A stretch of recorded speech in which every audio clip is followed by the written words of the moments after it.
안녕하세요. 저는 혼자 자유로운 여생을 보내고 있는 50대의 평범한 여성입니다.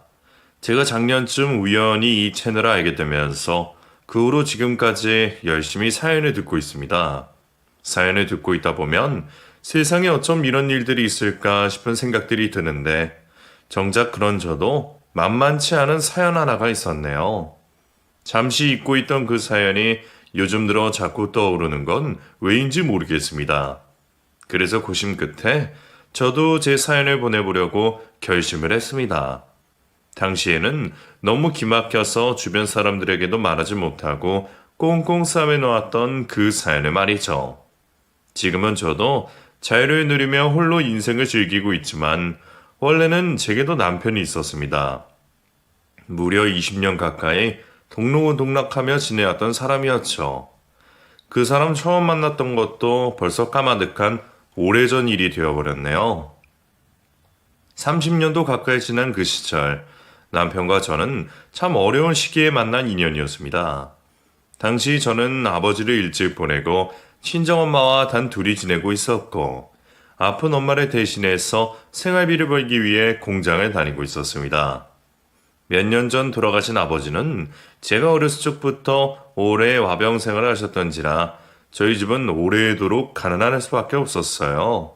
그래서 저는 학업을 포기하고 일찍이 돈을 벌 수밖에 없었고 고등학교만 겨우 졸업하여 곧바로 공장에 취직을 해 일을 하기 시작했죠.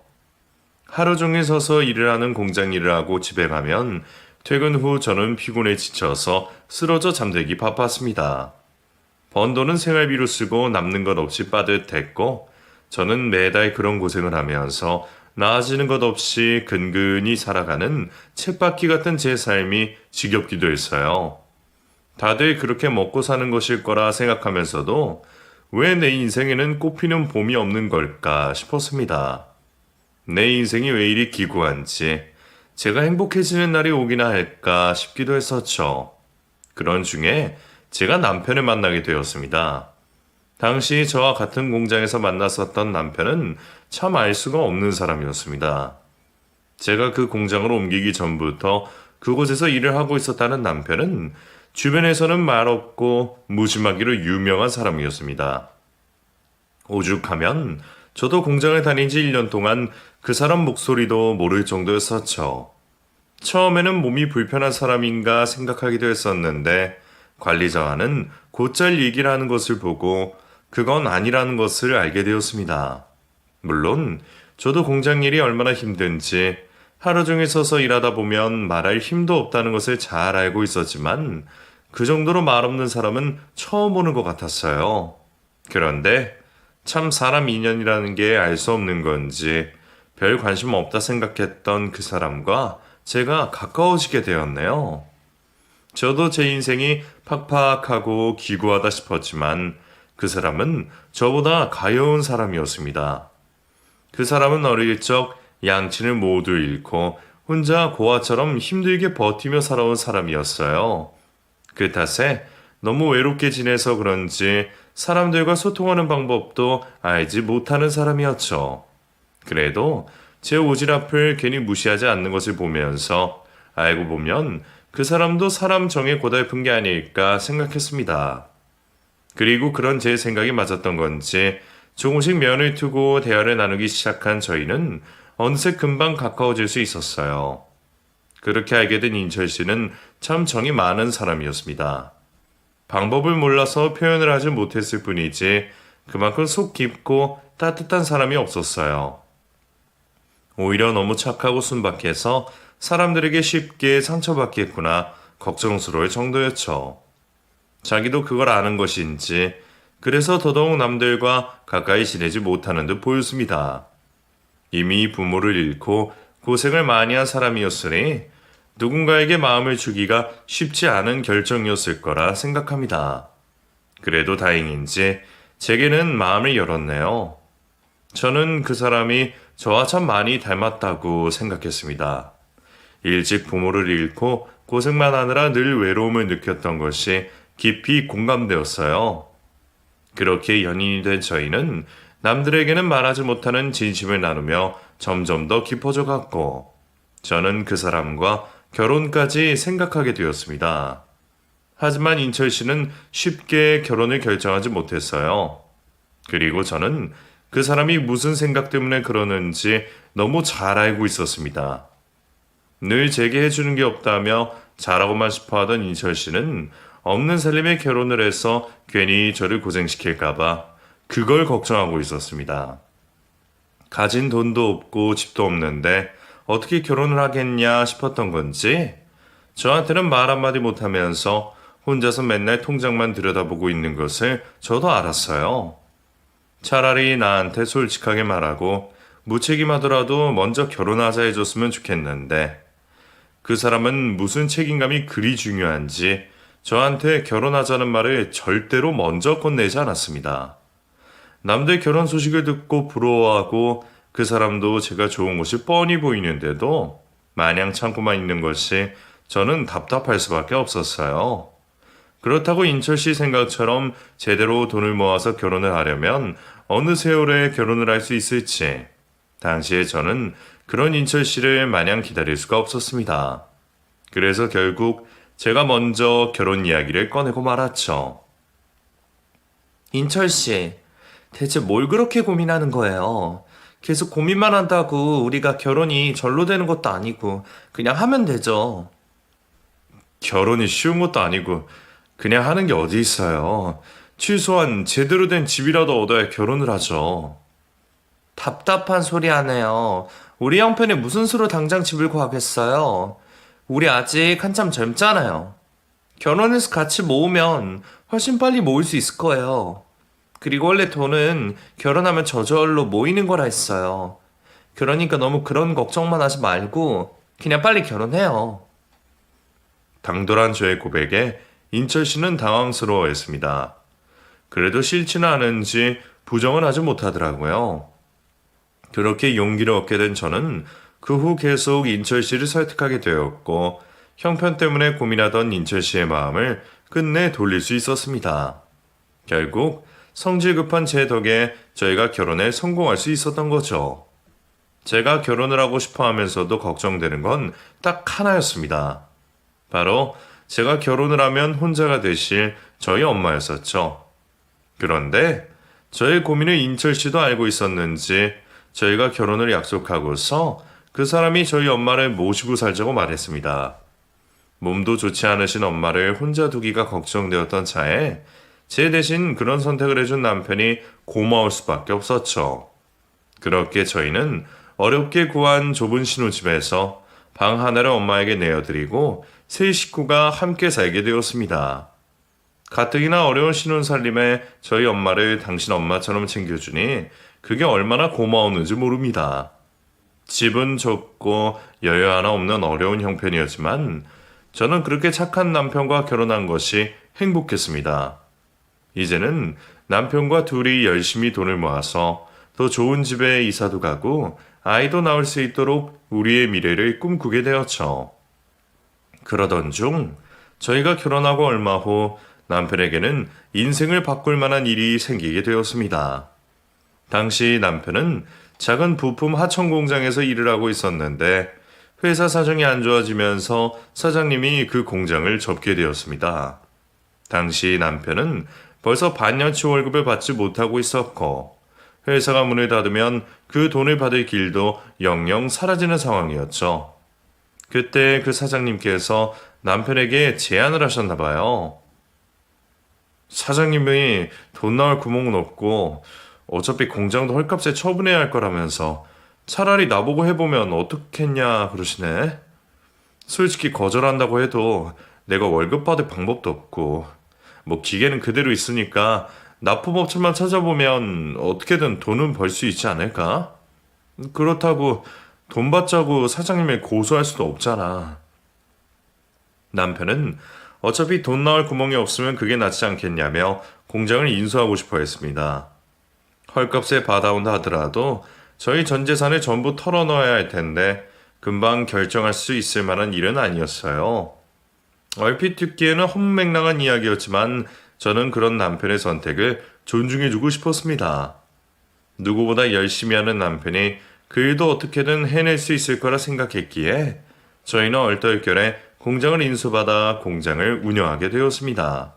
하지만 사장 감투를 쓴 기쁨은 잠시뿐이었고 기존 직원들은 전부 떠나고 작은 공장에 기계들만 남아있는 상황에 저와 남편은 앞이 막막하기만 했죠. 남편은 그런 상황에서도 자신을 믿어준 제게 고마워했고 그 믿음에 보답을 하겠다며 정말 열심히 일했습니다.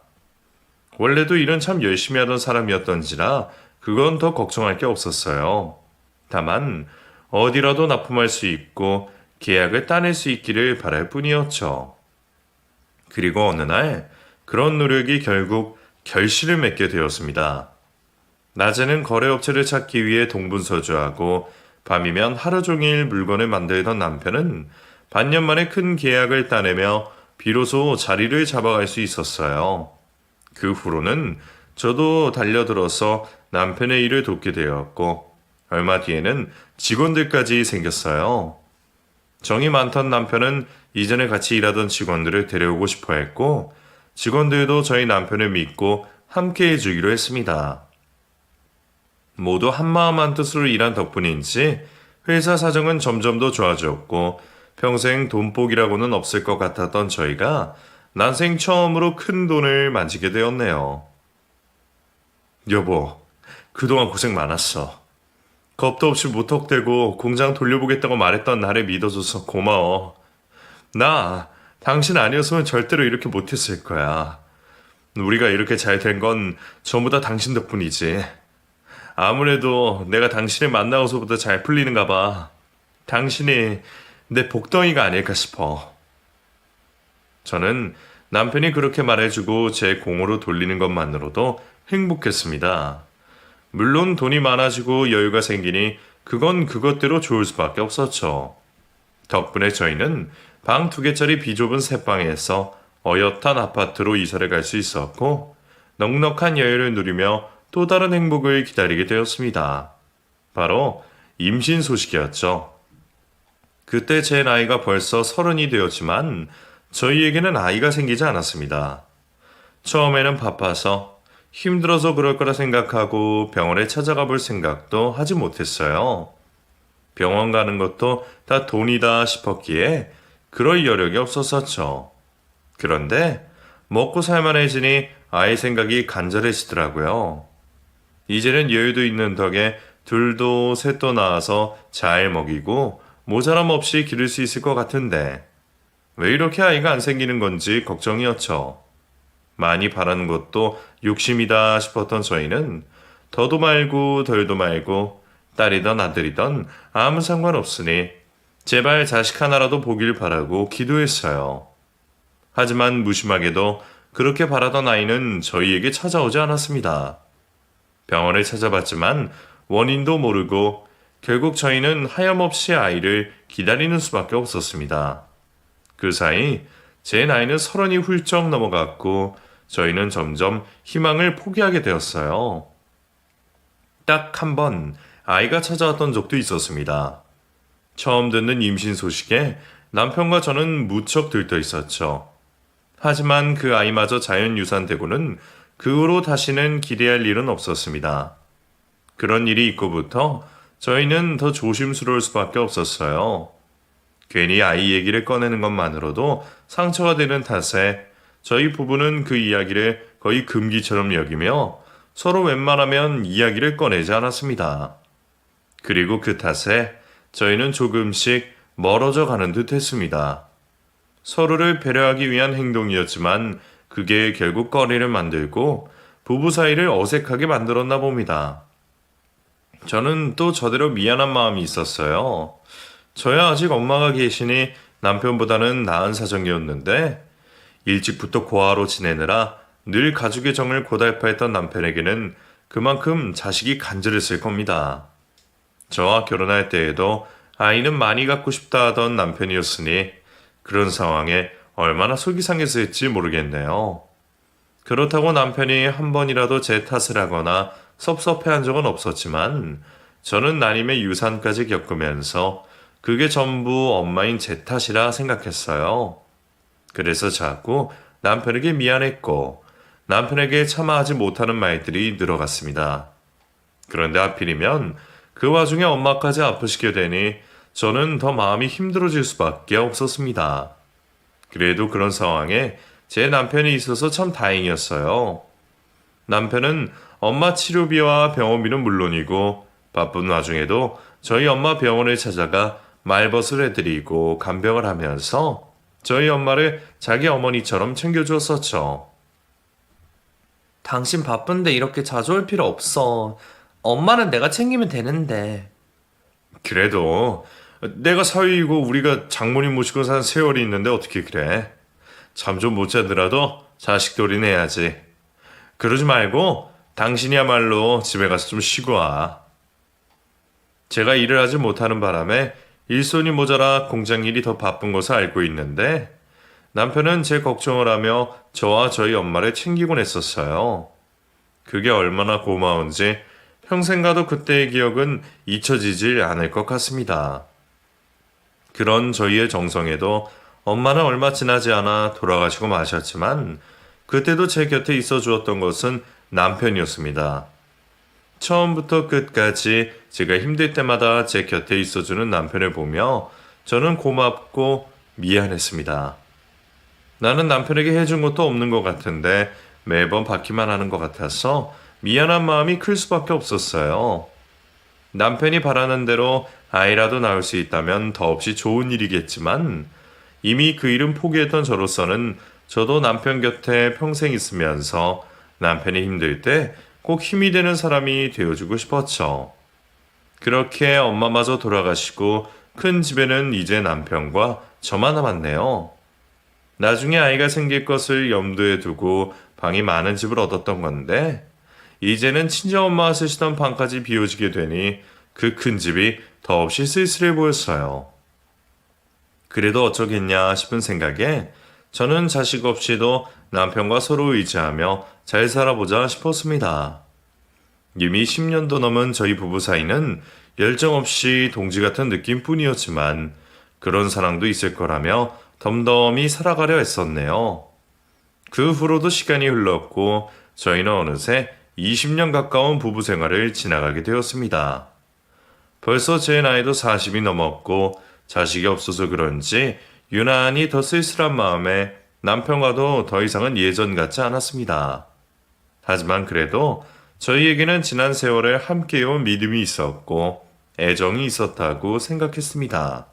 그게 비록 더 이상 연인 간의 사랑이 아니라 우정 같은 애정일지라도 저는 그것도 사랑이라고 생각하고 있었어요. 그런데 제 남편은 아니었던 모양입니다. 남편은 그 나이에도 사랑에 쫓고 싶었던 건지 어느 날 제게 충격적인 말을 꺼내왔어요. 여보, 나 마음이 가는 사람이 생겼어. 나도 내가 잘못한 거 알아. 아직 그런 깊은 관계는 아니라지만 결혼한 놈이 다른 여자한테 마음 가는 자체가 죄악이지.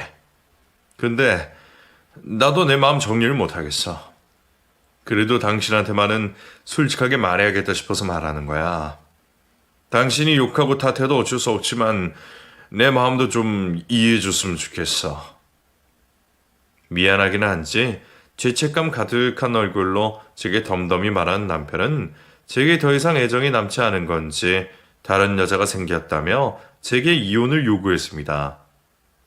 그 말에 저는 머리를 한 대 맞은 기분이었죠. 처음에는 그런 남편에게 믿을 수 없이 화가 나고 배신감에 몸소리가 쳐졌습니다. 평생 무슨 힘든 일을 겪었어도 그때만큼 괴로운 적이 없었던 것 같네요. 그런데 왜인지 오히려 솔직하게 털어놓는 남편에게 저는 차마 화를 낼 수 없었습니다. 사실 저도 이미 알고 있었어요. 언젠가부터 저희 부부가 의무적으로 부부관계를 유지하고 있었다는 것을 말이죠. 나이 들어가면 자식 때문에라도 산다는데 우리는 자식도 없고 더 이상 예전 같은 부부관계도 아니었으니 다른 생각이 드는 게 자연스러웠을지도 모르겠습니다. 그렇다고 해서 다른 여자가 좋아졌다는 남편을 전부 이해할 수는 없었지만 남편의 성격을 알던 저는 솔직하게 말하는 남편의 심정은 이해할 수 있었습니다. 마음만 나누었더라도 불륜이라며 추접스러운 법정 싸움을 할 수도 있었겠지만 저는 그러지 않기로 했습니다. 그래도 그동안 정부치고 살았던 세월 때문인지 그렇게 된 거 이왕이면 저도 남편을 마음 편히 놓아주고 싶었어요. 그래도 그 와중에 질투는 딱히 느끼지 못한 것을 보면 저도 남편에게 더 이상 그런 애정은 없었는지 모르겠네요. 그래서 더더욱 20년을 함께해온 좋은 친구로서, 동지로서 남편의 선택을 존중해주고 싶었어요. 그렇게 저희는 깔끔하게 재산 분할을 하고 협의 이혼을 하게 되었고, 저와 남편은 20년이 채 되지 않는 결혼 생활의 마침표를 찍게 되었습니다. 좋았던 기억까지 지우고 싶지 않아서 조용히 헤어져 주긴 했지만, 그래도 배신당한 상처는 아주 지울 수 없는지, 저는 다시는 전 남편을 보지 않겠다고 다짐했습니다. 그리고 그렇게 하는 것이 서로에게도 좋을 거라 생각하며 다시는 연락하거나 우연이라도 보지 않기를 바랬어요. 홀로서기를 시작하게 된 저는 재산분할 받은 돈으로 집을 얻었고 카페를 차려 조용한 여생을 보내기로 결심했습니다. 사실 예전부터 카페를 하고 싶었지만 저도 그동안 남편의 회사 일을 돕느라 엄두를 못 내고 있었는데 이혼하면서 직장도 잃게 되었으니 제게는 다른 선택지가 없었네요. 덕분에 카페를 차리게 되었고 저는 이혼한 후로 완전히 새로운 인생을 살게 되었습니다. 어찌 보면 남편에게 일방적으로 이혼을 당한 것인데도 생각보다 후련한 생각에 저는 별 걱정 없이 지낼 수 있었어요. 자식들 다 키워놓은 친구들과 같이 여행도 가고 혼자서도 즐길 만큼 즐기면서 지내게 되었죠. 물론 결혼 생활이 길었던 탓에 혼자 있을 때면 가끔 외로운 생각이 들기도 했지만 남자를 만날 생각은 없었습니다. 그렇게 시간이 흐르면서 저는 전 남편에 대한 미움을 점점 지워갈 수 있었어요. 여자가 생겼다고 상처를 준 것으로 모두 부정하기에는 그동안 전 남편이 제게 해준 것들이 훨씬 많았으니까요. 그런 생각을 하다 보니 오히려 내가 그 사람을 충족시켜주지 못했다 싶은 생각에 이제라도 그 사람이 행복하기를 빌어줄 수 있었습니다. 그렇게 전 남편이 잘 지내기를 바라며 제 삶을 살던 어느 날 저는 믿기 어려운 소식을 듣게 되었습니다. 바로 전 남편의 사망 소식이었죠. 전 남편이 죽었다는 얘기를 저는 믿기 어려웠습니다. 부고 문자를 보고도 동명이인이거나 누군가 장난질을 하는 거라 생각했어요. 그리고 그제서야 몇 달 전 부재중으로 남게 된 전 남편에게 걸려왔었던 전화 한 통이 기억났습니다. 저도 참 미련했었는지 이혼하고 몇 년간 전 남편의 전화번호를 지우지 않았었더라고요. 하지만 연락하고 지내지는 않았기에 그마저도 까맣게 잊고 있었는데 이혼하고 몇 년 만에 처음으로 걸려온 전화에 깜짝 놀랐었습니다.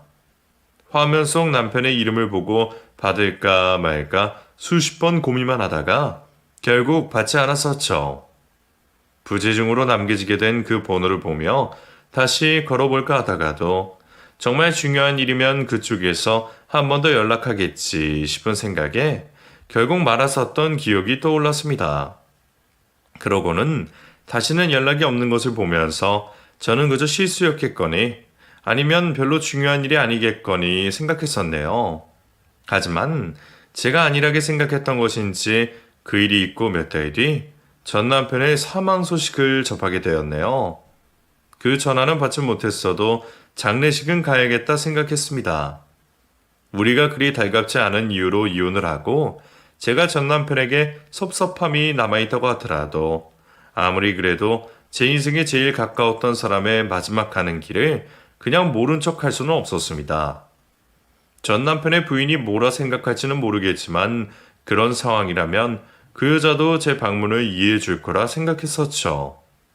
그렇게 저는 착잡한 마음으로 전 남편의 장례식장을 찾아갔지만 웬일인지 빈소는 텅 비어 있었습니다. 언제 찍었는지도 모르겠는 흐릿한 전 남편의 영정사진 외에는 빈소를 지키는 상주도 그 밖에 다른 가족들도 아무도 없었습니다. 제가 소식을 듣자마자 달려온 탓에 아직은 찾아온 문상객들도 없어 보였어요. 아무래도 제가 전 남편의 일이라 그런지 놀라서 너무 일찍 달려왔었던 모양입니다. 아마 그래서 상주도 없는 것일 거라 생각했었죠. 그런 상황에 괜히 전 남편 부인과 단둘이 있게 되는 게 그리 좋지 않을 것 같다는 생각에 저는 다른 사람이 없는 사이 허나만 하고 금방 사라져야겠다 생각했습니다. 전 부인인 제가 괜히 그 여자나 다른 사람들이 있는 앞에서 눈물이라도 보인다면 그것도 그것대로 좋지 않은 얘기를 들을 것 같았거든요. 어차피 진작 헤어진 저는 전 남편을 위해 마음 놓고 울어줄 수도 없겠다는 생각에 서둘러 자리를 피할 생각만 하고 있었습니다. 그런데 그때 누군가 다가와서 저를 붙잡았어요. 저 여기 고인 가족 되십니까? 예? 아니요, 저는 그냥 문상객인데요. 무슨 일이시죠? 그러면 혹시 여기 상주 여자분 말고 다른 가족분들은 안 계십니까? 왜 그러세요? 무슨 문제라도 있나요? 그게 제가 뭘 발견했는데 상주분 말고 다른 가족분이 보셔야 할 것 같아서요. 장 이사는 전 남편에게서 뭔가를 발견했다며 가족들을 찾아다니고 있었습니다. 그러면서도 전 남편의 부인에게는 알리면 안 되는 일인 건지 그 여자를 피해 다른 가족을 찾고 있었어요. 전 남편은 고아의 친인척도 없기에 부인 말고는 가족이라 할 사람이 없는데 말이에요. 그리고 그 순간 제가 왜 그랬는지 모르겠지만 저는 왠지 모를 강한 충동을 느꼈고 결국 전 남편과의 관계를 설명하게 되었습니다. 사실 제가 그 사람 전부인이에요. 몇 년 전에 이혼하고 부고 소식 듣고 바로 찾아왔네요. 그 사람 일찍 부모 여의고 혼자 어렵게 살아온 사람이라 다른 가족은 없습니다. 무슨 일인지 모르겠지만 제가 도울 수 있는 일이면 제가 대신해도 될까요? 제가 전부인이라는 말에 고민하던 장 이사는 이내 결심이 섰는지 저를 조용히 데려갔습니다. 그리고 그곳에서 제게 작은 녹음기 하나를 보여주었죠. 시신을 정리하려고 보니 손에 뭐가 있는 것 같더라고요. 너무 꼭 쥐고 계셔서 겨우 풀었는데 이게 아무래도 녹음기나 그런 것 같습니다. 녹음기라고요, 이게? 이 사람 손 안에 들어있었다는 말인가요? 예, 아마 돌아가시기 직전까지 계속 가지고 계셨던 것 같은데 얼마나 꼭 쥐고 계셨는지 다른 사람들은 발견하지 못했나 봅니다. 장 이사가 제게 보여준 물건은 아주 조그맣고 동그란 물건이었습니다. 겉으로 얼핏 보기에는 이게 무슨 녹음기라는 건가 싶었어요. 제가 보기에는 그냥 배지 같아 보이는데 이게 녹음기라는 걸 어떻게 하셨어요? 죄송합니다. 이게 뭔가 싶어서 이리저리 만져보다가 제가 안에 들어있는 녹음 하나를 들어버렸어요. 사실 저도 여태 이런 경우는 처음이라서요. 그런데 우연히 듣게 된 녹음 내용이 아무래도 심상치 않은 것 같아서 말입니다. 심상치 않다니 그게 무슨 말이죠? 뭐라고 설명해야 할지. 고인분이 아내분과 다투시는 듯한 내용이 들리더군요. 그래서 그분 말고 다른 가족분들이 아셔야 할 것 같아서요. 아무래도 돌아가실 때까지 녹음기를 놓지 못하신 거 보면 무슨 사정이 있는 것 같아서 말이죠. 조심스럽게 제게 말을 전하는 장 이사는 고인의 사정을 엿듣게 되어 난감하지만 그래도 혹시 모를 억울함은 없어야 하지 않겠냐는 말을 하며 제게 그 녹음기를 건넸습니다. 만약 불미스러운 일이 있었다면 장례 치르기 전에 부검부터 해야 합니다. 부검이요? 저도 일하면서 녹음기를 발견한 건 처음이지만 장례식 직전에 부검 들어가는 경우는 꽤 있거든요. 가족 당사자분이시라면 장례를 미루시고 해결하시면 되겠지만 제가 봐도 지금 상황이 많이 꼬여 있는 것 같아서 말입니다. 그러니까 얼른 확인해 보셔야 할 것 같습니다, 사모님. 혹시 제가 도움이 되어야 한다면 겹쳐해 드릴까요? 녹음 들어보시고 연락 주세요. 예, 감사합니다.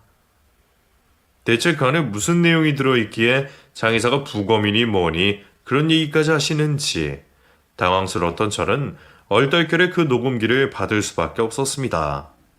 저를 버리고 가면서 만났던 여자였으니 두 사람이 끔찍하게 사이좋은 부부인 줄 알고 있었는데 그런 전 남편이 부인과 싸웠다는 얘기가 뭔지 저는 알 길이 없었어요. 그냥 흔한 부부싸움이 내용이라 생각했다면 저도 그 녹음을 듣지 않았을지 모르겠습니다. 이미 헤어진 마당에 괜한 오지랖이다 싶기도 했고 남의 집안일에 끼어들고 싶지도 않았거든요.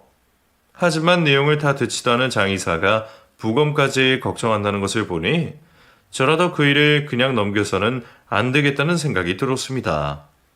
결국 저는 먼저 떠난 전 남편을 위한다는 생각으로 장례식장 구석 한켠에서 몰래 숨어 녹음기를 듣게 되었습니다. 그리고 그 녹음들을 듣게 된 순간 저는 경찰을 부를 수밖에 없었어요. 녹음기에 들어있는 내용들은 너무나 충격적이었습니다. 녹음 내용을 전부 들은 게 아닌데도 저는 몇몇 내용들을 가지고도 그 상황을 알 수 있었어요. 녹음 내용으로는 전 남편이 저와 이혼하고 몇 년 뒤 병을 오는 듯 했고 전 남편의 부인이 간호하게 되었던 모양입니다. 그리고 그 여자는 그 상황이 무척이나 불만스러운 듯 했죠. 간병을 오래 한 것도 아닌 것 같은데 전 남편의 얘기를 들어두지도 않고 뭐 하나 부탁하는 것도 무시하면서 전 남편에게 온갖 악담을 쏟아붓고 있었습니다. 그 사람이 전 남편에게 별의별 악담을 하고 저주를 하는 내용들은 제가 아니라 누가 들었어도 놀라울 만한 얘기였을 거예요. 제발 좀 죽으라고. 호강시켜주겠다고 결혼했으면서 감히 나를 이 고생시켜? 이 머저리 같은 인간아. 다 늙어서 만나려면 건강이라도 해야지. 엄한 사람 고생만 시키고 이게 뭐 하는 짓이야. 야, 혼자 움직이지도 못하는 새끼가 뭐 그렇게 바라는 게 많아? 주면 주는 대로 알아서 처먹지. 내가 떠먹여주기를 바래? 화장실 가고 싶은데 뭐 어쩌라고. 너 혼자 기어가든지 걸어가든지 알아서 해야지. 내가 네 똥수발까지 들어줘야겠어? 이러지 말고 그냥 제발 좀 죽어. 그래서 내가 네 유산 가지고 편히 좀 살게, 어? 자기 남편을 두고 저주를 퍼붓는 그 여자의 숱한 말들도 충격이었지만 가장 충격적이었던 것은 제일 마지막 녹음 내용이었습니다.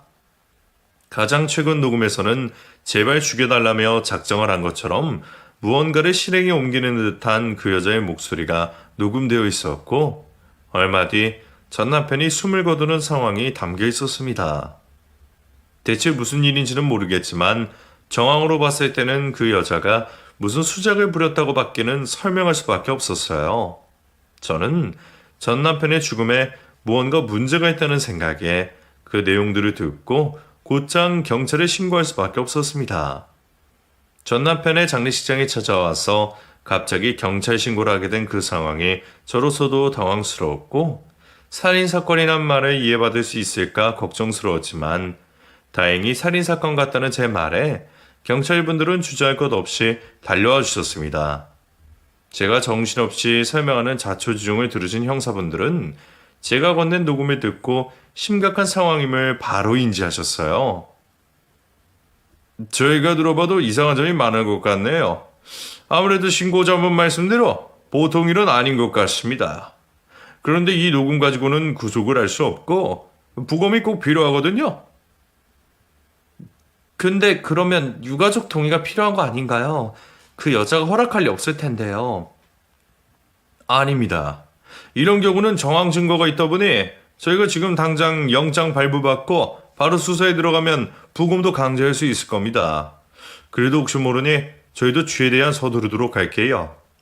그래도 시신 훼손 전에 신고해 주셔서 참 다행입니다.